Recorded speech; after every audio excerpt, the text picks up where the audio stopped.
A person who thinks all the time has nothing to think about except thoughts. So he loses touch with reality and lives in a world of illusions. By thoughts, I mean specifically chatter in the skull, perpetual and compulsive repetition of words, of reckoning and calculating. I'm not saying that thinking is bad. Like everything else, it's useful in moderation. A good servant, but a bad master. And all so-called civilized peoples have increasingly become crazy and self-destructive because through excessive thinking they have lost touch with reality.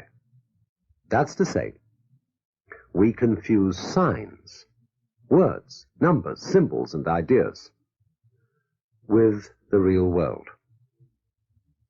Most of us would have rather money than tangible wealth, and a great occasion is somehow spoiled for us unless photographed. And to read about it the next day in the newspaper is oddly more fun for us than the original event. This is a disaster. For as a result of confusing the real world of nature with mere signs, such as bank balances and contracts, we are destroying nature. We are so tied up in our minds that we've lost our senses. Time to wake up. What is reality? Obviously, no one can say, because it isn't words. It isn't material, that's just an idea. It isn't spiritual. That's also an idea, a symbol. Reality is this.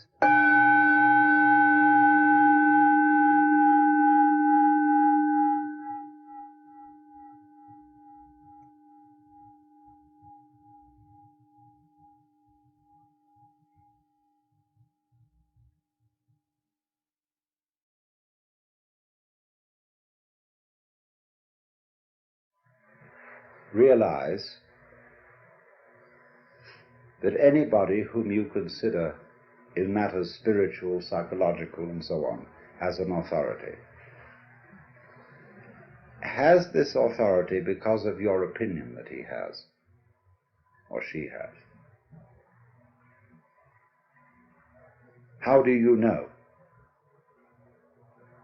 If you say, for example, like a Protestant fundamentalist, that you believe in the Bible, that the Bible is inspired, or you may say, as a more liberal kind of Christian, that Jesus Christ is the greatest being that ever lived on earth. How do you know? It's your opinion that that is so.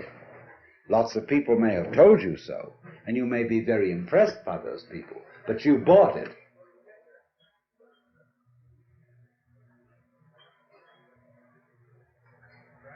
And so, therefore, if you say, well, I would like to become like that, that's an expression of the way you are. You couldn't feel, I would like to become like that, like the authority, like the Christ, except as an expression of the way you are now. And the way you are now is the quaking mess.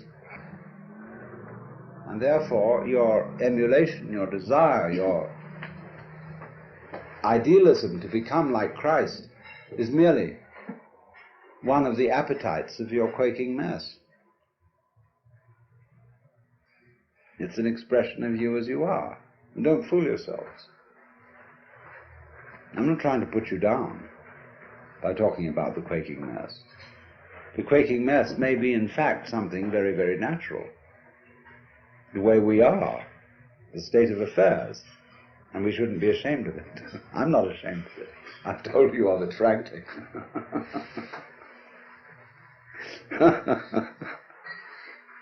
But it is important not to fool oneself about this.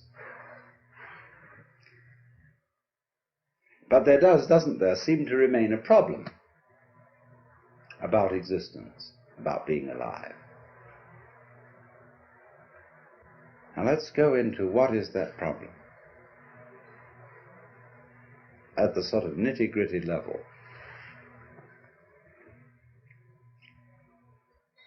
Very basic in our thinking is that we, as it say, one must live. We need to survive, to go on. We need, therefore, money for food, for this, that, and the other. We must go on. And we know that we're not going to get away with it for very long. That after a certain number of years we're going to die. The thing is going to end. The thing that we call I is going to be as it is in sleep. Deep sleep with no dreams. But that between now and that happening, there may be the most ghastly pains. Not only perhaps the pains of physical disease, or being wounded or hurt, but the pains of worrying about our failure of responsibility to people who depend on us. And we suffer other people's suffering simply because we're sensitive and have imagination and participate in their sufferings, and our adrenaline and our chemicals respond simply by imagination to the sufferings of other people. And what about that?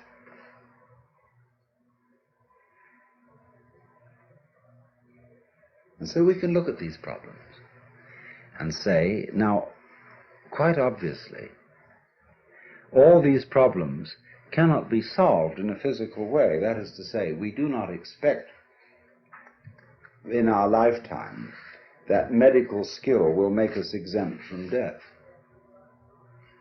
We do not seriously expect that human beings will all learn to be nice to each other and will refrain from war and horrors of that kind, racial prejudice and so on.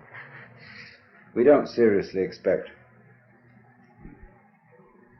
to find a method of being protected by taking some sort of drug against all possible disease and pain. So therefore we say, now maybe there's another way around. Maybe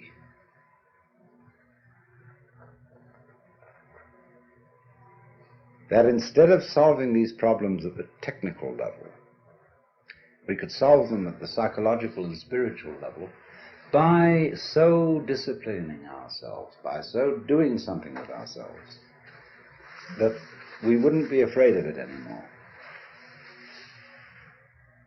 And so, in accord with that motivation, we seek out spiritual teachers, psychological teachers, this, that, and the other.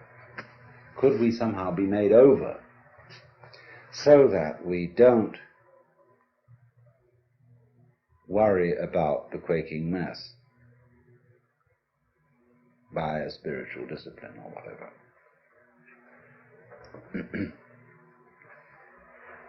And you see, if you examine that this wanting to overcome the quaking mass and not have it anymore,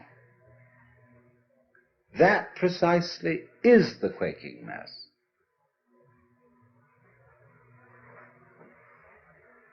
The thing that we object to about ourselves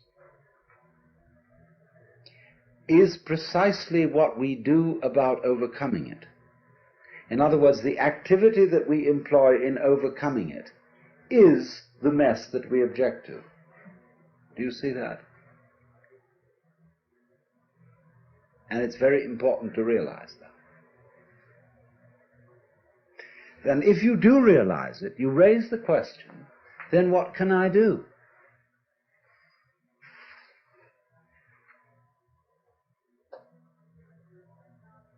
What can I do to transform the quaking mass?